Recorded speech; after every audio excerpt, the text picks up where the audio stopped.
Quero convidar os irmãos a abrirem suas Bíblias em Hebreus capítulo 9, do versículo 24 ao versículo 28. Hebreus capítulo 9, do versículo 24 ao versículo 28. Diz a palavra do nosso Deus: porque Cristo não entrou em santuário feito por mãos, figura do verdadeiro, porém no mesmo céu, para comparecer agora por nós diante de Deus, nem ainda para se oferecer a si mesmo, muitas vezes como o sumo sacerdote, cada ano entra no Santo dos Santos com sangue alheio. Ora, neste caso, seria necessário que ele tivesse sofrido muitas vezes desde a fundação do mundo. Agora, porém, ao se cumprirem os tempos, se manifestou uma vez por todas para aniquilar, pelo sacrifício de si mesmo, o pecado. E assim, como aos homens está ordenado morrerem uma só vez, vindo depois disto o juízo, assim também Cristo, tendo se oferecido uma vez para sempre para tirar os pecados de muitos, aparecerá segunda vez, sem pecado, aos que o aguardam para a salvação. Oremos mais uma vez. Senhor, nosso Deus e nosso Pai, mais uma vez nós queremos te agradecer, privilégio de estarmos juntos, de podermos meditar na Tua Palavra, de poder lembrar que o Senhor nos ama, enviaste o Teu Filho amado para nos salvar e nos dar vida eterna. Obrigado, Senhor, pelo perdão dos nossos pecados que recebemos através de Cristo Jesus. E te pedimos que mais uma vez nessa noite o Senhor fale aos nossos corações, que possamos lembrar, que possamos, ó Deus, ter sempre a certeza de que o Senhor, nosso pão da vida, luz do mundo, príncipe da paz, e somos gratos porque o Senhor nos recebeu, o Senhor nos chamou, o Senhor nos perdoou, através do Teu Filho amado Cristo Jesus. Fale aos nossos corações, ó Pai, é o que eu te peço, que o Senhor me use através da exposição da Tua Palavra, que o Senhor cresça e que eu diminua, que o Senhor seja glorificado e exaltado na noite de hoje. É o que eu te peço e agradeço em nome de Jesus. Amém.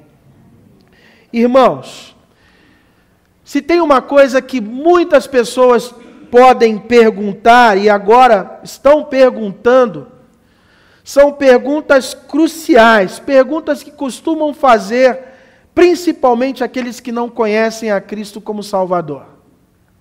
Essas três perguntas eu já ouvi muito na minha família. Quando ainda era um adolescente, podia ouvir os meus tios perguntarem, e querendo entender, compreender, buscando respostas para perguntas do tipo: de onde eu vim, o que sou e para onde vou. Pessoas que não conhecem a Cristo como Salvador podem estar agora, exatamente nesse momento, fazendo esses três tipos de questionamentos, essas perguntas. O que me chama a atenção, que das três, a que mais pode trazer uma certa preocupação e um questionamento no coração das pessoas, é a terceira e última: para onde vou? Quantas pessoas você conhece no seu ambiente de trabalho, na escola onde você estuda, ou mesmo pessoas da sua família, como na minha família, muitos não conheciam a Cristo. Eu não nasci num lar cristão, e era muito comum ouvir essa pergunta dos meus tios, dos mais velhos da minha casa, da minha família: para onde vão? Quantas pessoas agora podem estar se questionando e querendo entender isso? O que acontece quando nós morremos? A morte seria o fim de tudo? Será que para alguns o homem vive apenas alguns anos, simplesmente depois disso desaparece, acaba tudo, dá fim em tudo, não há mais vida, não há mais o porquê, não há mais nenhum tipo de esperança após a morte? Assim como Jó um dia declarou no capítulo 14, no versículo 14, quando o homem morre, acaso tornará a viver? Quando o homem morre, acaso tornará ele a viver? Domingo passado vocês declararam numa cantata a mensagem Vivo está. E quando nós trazemos a mensagem da Páscoa, quando nós falamos sobre a morte do Filho de Deus, quando nós falamos que Jesus morreu, mas ao mesmo tempo também nós declaramos que Ele ressuscitou ao terceiro dia, Ele venceu a morte, então nós encontramos um ponto de esperança, uma mensagem que é verdadeira, a mensagem que é real e a mensagem que responde à pergunta: para onde irei? Para onde vou? Se você buscar essa resposta em alguns guetos, em algumas religiões, em alguma ideia filosófica, você provavelmente irá ouvir muitas ideias, muitas crendices, mas que não apontam para um caminho de vida eterna. Pessoas que se dizem, eu sou de tal confissão, eu sou de tal religião, e se você perguntar para ela o que vai acontecer com você no momento em que você deixar essa vida, a resposta de muitos provavelmente será: eu não sei, mas eu estou tentando, estou me esforçando, estou me dedicando para poder chegar lá. E o texto que nós acabamos de ler em Hebreus, no capítulo 9, o autor ele faz uma comparação com a antiga aliança e a nova aliança. Ele mostra que nessa nova aliança existe algo de especial para nós que confessamos Cristo Jesus como Salvador das nossas vidas. E quando ele faz essa comparação no capítulo 9, ele aponta para um sacrifício que era repetido no Antigo Testamento. Quando nós olhamos para o Antigo Testamento e vemos que o povo de Israel anualmente repetia um sacrifício na busca de agradar a Deus e obter perdão para os seus pecados. Enquanto que em Hebreus capítulo 9, ao apontar para Cristo Jesus, o autor vai dizer que foi um único sacrifício. Na antiga aliança, ele diz que o sangue oferecido de animais, agora na nova aliança nós temos o próprio sangue de Jesus que foi derramado. Na antiga aliança ele fala sobre os pecados que eram cobertos, mas agora na nova aliança, no capítulo 9 de Hebreus, ele aponta para pecados que são aniquilados. Na antiga aliança, ele mostra que os pecados e o sacrifício que era oferecido era somente para a nação de Israel. Mas agora na nova aliança, ele mostra que todos os pecadores que recebem a Cristo como Salvador são perdoados.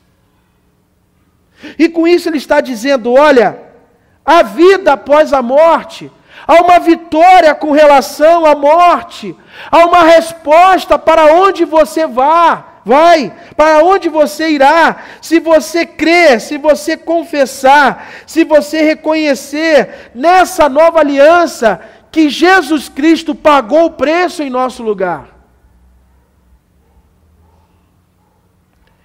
Em resumo, a obra de Cristo, ela é completa, ela é definitiva e ela é eterna.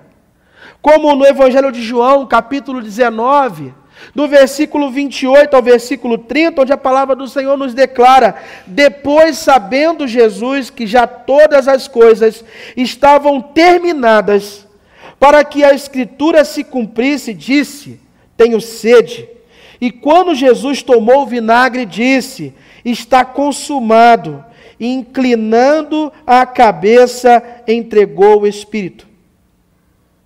E com isso nós podemos perceber que a obra para a salvação, a obra que envolve vida eterna, a obra que envolve a resposta para onde você irá, Jesus completou na cruz, com sua morte. Concluiu, declarando: está consumado. Por isso nós temos razões para confiar para onde nós iremos, se depositarmos nossa esperança, nossa confiança em Cristo Jesus. E essa resposta nós podemos encontrar na Palavra de Deus, no Novo Testamento, mas olhando para o texto de Hebreus capítulo 9, eu quero chamar a sua atenção para 3 aspectos, 3 razões que nós temos para confiar que nós iremos para o céu no dia em que o Senhor nos chamar. A primeira delas é que Jesus veio para aniquilar o seu pecado, o seu e o meu pecado. No versículo 26, a palavra do Senhor nos declara no capítulo 9 de Hebreus: ora, neste caso, seria necessário que ele tivesse sofrido muitas vezes, desde a fundação do mundo. Agora, porém, ao se cumprirem os tempos, se manifestou uma vez por todas, para aniquilar, pelo sacrifício de si mesmo, o pecado. A palavra de Deus nos declara que o salário do pecado é a morte. Romanos capítulo 6, versículo 23. Mas também o mesmo versículo vai dizer que o dom gratuito de Deus é a vida eterna por Cristo Jesus, nosso Senhor. Isso significa que, embora a morte tenha como salário, o pecado tenha como o salário a morte, aquilo que Jesus fez, o que Jesus pagou em nosso lugar, nos garante vida eterna, nos dá a certeza de que viveremos eternamente com Ele. O versículo 26 mostra que Jesus aponta para a ideia de que Jesus se manifestou. E a palavra manifestou nos traz 2 ideias aqui. Primeiro, ele foi visto. As pessoas viram Jesus. A palavra de Deus diz que o Verbo se fez carne. A palavra de Deus nos declara que muitos o seguiram. Mas Jesus também, ele não só apareceu, ele não só foi visto, ele se manifestou com sua autoridade. A Bíblia diz que Jesus se manifestou declarando: eu sou. A Bíblia diz que Jesus se manifestou revelando a vontade do Pai. A Bíblia diz que Jesus se manifestou perdoando os pecados. Se manifestou curando os enfermos, transformando vidas e dizendo: vinde a mim, todos os que estão cansados e sobrecarregados, e eu lhes darei descanso. Mateus capítulo 11, versículo 28. E quando ele se manifesta, aparecendo para muitos, mas se manifesta perdoando pecados, o autor de Hebreus vai dizer: ele veio para aniquilar o pecado. O interessante da palavra aniquilar aqui é perceber que ele veio para pôr de lado. Ele veio para dizer que o pecado não tem mais poder, mais força, mais autoridade sobre a nossa vida.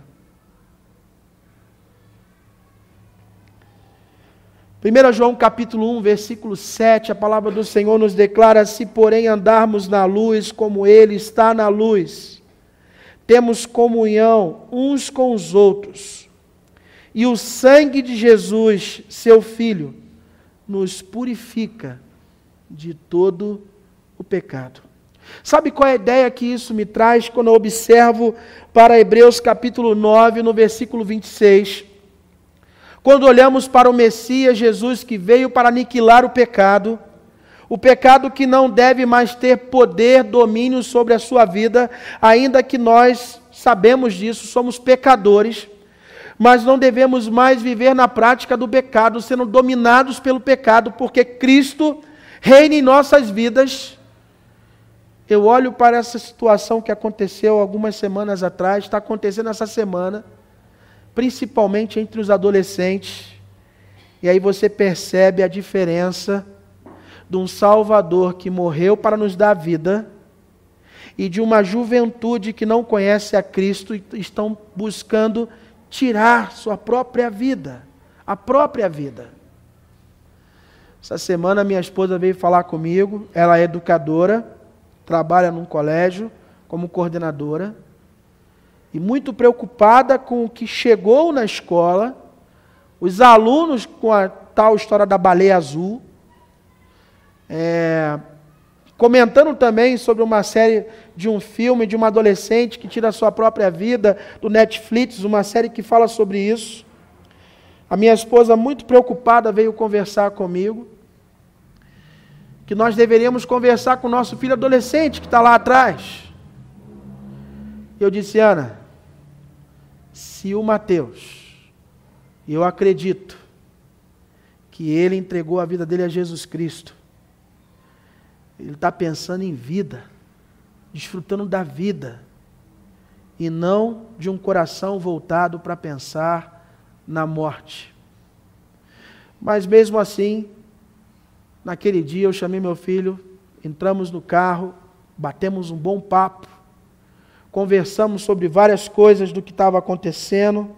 Ele disse, pai, tem colegas na minha sala que estão pensando sim, colegas da minha sala que alguns até envolvidos com isso, mas o meu coração, pai, está longe disso.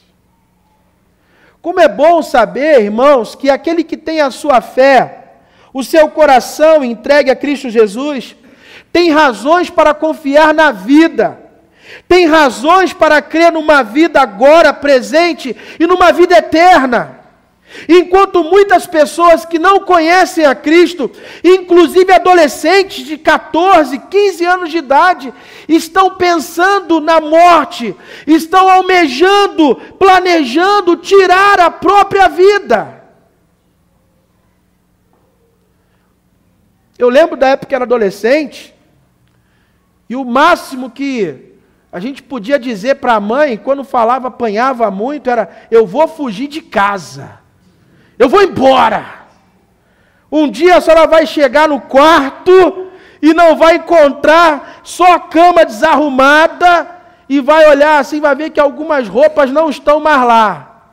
E minha mãe, como era daquelas assim que gostava mesmo de dar jeito nesses traumas, ela tinha um jeito especial para resolver trauma de filho. Ela chegava e falava assim, filho, deixa a tua roupa aí, viu? Não vai levar nada não, se você quiser ir embora, não leva nada, deixa tudo aí. Mas cuidado, hein? Lá fora o negócio é feio, tá? Já fica sabendo que vai acontecer isso. Aí eu ia dormir com medo. Depois da minha mãe falar, além de não sair de casa, eu dormia com medo. Era a psicologia que ela tinha. Não era crente, não conhecia Jesus, mas tinha uma técnica de deixar todo mundo com medo e ainda à noite pensar, mãe, posso dormir pertinho da senhora aqui? Posso ficar pertinho da senhora e tal? Mas hoje em dia você olha para um adolescente, para um jovem, isso acontecia lá atrás também, mas pessoas que estão pensando na morte, olhando para um coração voltado para eu não quero mais viver, quando se esquecem ou na verdade não sabem que Cristo veio para nos dar vida. Ele veio para aniquilar o pecado. Ele veio para dizer o pecado não tem mais força e poder sobre sua vida. Eu quero restaurar o seu casamento. Eu quero fazer da sua vida adolescente não uma ideia de aborrecente, como muitos dizem e pensam, mas um adolescente que dê muito fruto para a minha glória. Eu quero que no seu casamento você dê muito fruto e que você pense em casar, você que é jovem, para que o seu lar seja uma bênção. Eu quero que você pense que é importante congregar, amar a minha obra, me servir em espírito e em verdade. Então eu posso ter a certeza de que o Senhor, ao derramar na cruz do Calvário o seu sangue, me purificou de todo o pecado. Jesus se apresenta perante o Pai ao nosso favor. Além de aniquilar o pecado, além de dizer o pecado não tem mais poder, domínio, não deveria ter mais poder e domínio sobre sua vida, Jesus também se apresenta perante o Pai ao nosso favor. A palavra de Deus nos mostra isso. Em 1 Timóteo, no capítulo 2, versículo 5, pois há um só Deus e um só mediador entre Deus e os homens, o homem Cristo Jesus. Ou seja, a ideia de que alguns costumam dizer que o conceito de que todos os caminhos levam a Deus é uma ideia satânica, mentirosa, enganadora. Só há um caminho que leva a Deus. Só existe um mediador entre Deus e o homem. E essa pessoa é Jesus Cristo. E por isso então eu tenho essa razão clara, essa certeza de que Jesus venceu também por mim, venceu por você, venceu para todo aquele que nele crê. Ele é o único que se apresenta perante Deus por nós. Como em Romanos capítulo 5, versículo 2, a palavra do Senhor nos declara, por meio de quem obtivemos acesso pela fé a esta graça na qual agora estamos firmes e nos gloriamos na esperança da glória de Deus. Como em Romanos 8:34 nos declara, quem os condenará? Foi Jesus que morreu e mais, que ressuscitou e está à direita de Deus e também intercede por vós. Como em Hebreus 2:18, porque tendo em vistas o que ele mesmo sofreu, quando tentado, ele é capaz de socorrer aqueles que também estão sendo tentados. Só Jesus pode se apresentar perante o Senhor, a seu favor, e como Hebreus capítulo 9, versículo 24 vai dizer, para comparecer agora por nós diante de Deus. Só Ele pode socorrer você. Só Jesus pode socorrer o seu lar, pode socorrer o seu filho. Só Jesus pode socorrer a igreja que pertence a Ele. Ele é o nosso socorro, é a nossa fortaleza. Infelizmente, muitas pessoas clamam por socorro, querem ajuda, mas estão buscando ajuda num lugar errado. Estão pedindo socorro para a pessoa errada. Ele se apresentou perante o Pai, se apresenta perante o Pai a nosso favor, para nos socorrer, porque foi Ele que nos resgatou. Será que você lembra de algum momento na sua vida de alguém que socorreu você? Alguém que te deu a mão? Alguém que te livrou da morte, do perigo? Isso possa ter acontecido com alguns de nós. Alguém que ajudou você na situação talvez muito difícil que você estava passando, ou quem sabe na hora em que você estava para atravessar a rua, te puxou pelo braço e evitou que você fosse atropelado e ali viesse a sofrer um grave acidente. Essas coisas podem acontecer. Mas Jesus, quando Ele nos socorre, Ele nos está também livrando da morte eterna. Esse socorro é completo. Não é um socorro de um único momento da vida, mas é o socorro eterno. Ele te livrou da condenação eterna. Se apresentou perante o Pai a nosso favor. E assim Hebreus vai lembrar no capítulo 9, ao mostrar essa nova aliança, na qual nós podemos desfrutar dela para todo aquele que confessa e crê em Jesus como Salvador, que além de saber que Ele aniquilou o pecado, e o pecado não deve mais ter domínio sobre nossas vidas, que Jesus se apresenta perante o Pai, nosso favor. Jesus também aparecerá, diz a palavra de Deus, para levá-lo ao eterno lar. E no versículo 28 do capítulo 9 de Hebreus, a palavra do Senhor nos declara: assim também Cristo, tendo se oferecido uma vez para sempre para tirar os pecados de muitos, aparecerá a segunda vez, sem pecado, aos que o aguardam para a salvação. Jesus veio sem pecado, aparecerá pela segunda vez sem pecado, diz o versículo 28. Aquele que recusa a mensagem da cruz, traz para si julgamento. Mas aquele que aceita a mensagem da cruz, traz para a sua vida a salvação. Ele virá para nos buscar. Aquele que crê, aquele que aguarda. Você aguarda? Você confia em Jesus? Você entregou a sua vida a Jesus um dia? Você o recebeu como único, eterno e suficiente Salvador? Você aguarda esse momento. Você espera o dia em que Ele virá para te buscar. Então, se essa é a sua esperança, como diz em 2 Coríntios capítulo 6, versículo 2, pois ele diz: eu ouvi no tempo favorável e o socorri no dia da salvação. Digo-lhes que agora é o tempo favorável, agora é o dia da salvação. Assim como Paulo, em 2 Timóteo, no capítulo 4, versículo 8, agora me está reservada a coroa da justiça, que o Senhor, justo juiz, me dará naquele dia, e não somente a mim, mas também a todos os que amam a sua vinda.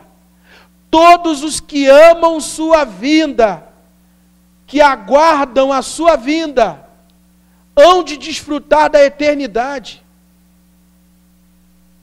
Meus irmãos, a mensagem da Páscoa, a mensagem da ressurreição de Jesus, é de vida, vida abundante, vida agora no perdão dos meus pecados, vida hoje e vida eterna.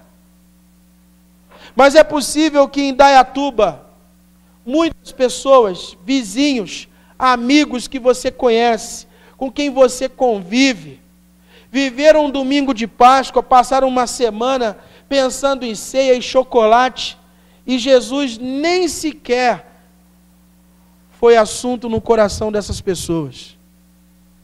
Talvez agora, num domingo como hoje, em que a Páscoa no coração dessas pessoas pode ter sido a Páscoa do comércio, tenha acontecido no domingo passado, hoje podem nem sequer estar pensando nessa mensagem.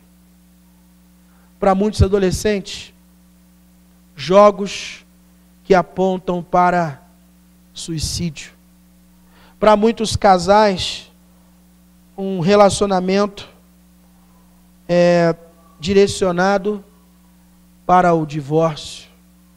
Para muitas famílias e para muitas pessoas, por não conhecerem a Cristo, a morte eterna. E nós precisamos dizer a essas pessoas: temos razões para confiar que Jesus venceu por mim e que Jesus quer vencer na vida deles também.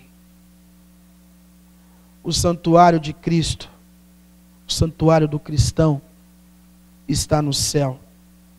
Seu Pai está no céu. Seu Salvador está no céu. Sua cidadania está no céu. Seus tesouros devem estar no céu. Sua esperança está no céu. O verdadeiro cristão vive pela fé, não de acordo com o que pode ver. Não importa o que aconteça, pois sua esperança está firmada naquele que ressuscitou e venceu a morte, e um dia virá para levá-lo ao eterno lar. Você crê que Jesus ressuscitou? Jesus realmente habita no seu coração, na sua vida? Você um dia o recebeu como Salvador da sua vida? Se assim você tomou essa decisão um dia, Então, como a palavra do Senhor nos declara, Jesus aniquilou o seu pecado. Ele se apresenta perante o Pai em seu favor. E Ele um dia virá, aparecerá, para levá-lo ao eterno lar. Se você já tomou essa decisão ao lado de Cristo, ore por aqueles que você conhece, com quem você convive, que ainda não receberam a Jesus como Salvador. E leve essa mensagem, a mensagem de vida, vida abundante neste mundo, vida eterna para os que creem em Jesus como Salvador.